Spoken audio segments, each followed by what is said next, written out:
करना इंडिया की अनुषा शर्मा के गॉड है। 1000 रुपीज अपनी पॉकेट में डालकर ही रोए आप।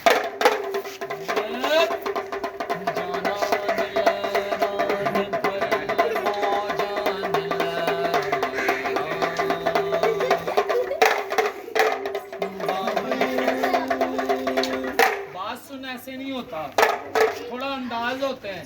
गाड़ी में जा रहे हैं आप, बच्चों क्लैपिंग करना। लाहौर शहर टाउनशिप रोड पर गोलगप्पे खाने गुल्लू राइडर उल्लू लड़का व्हीलिंग में वाह जी वाह।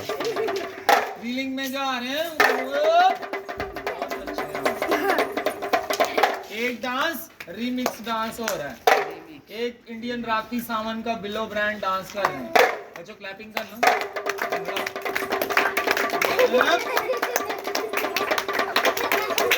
वाह जी सबको वाह। जरूर बोल, तेरा आ रहा शादी का घोड़ा। बकरे 2-3 बातें। तमाम मखलूकात बनाने वाले कौन है?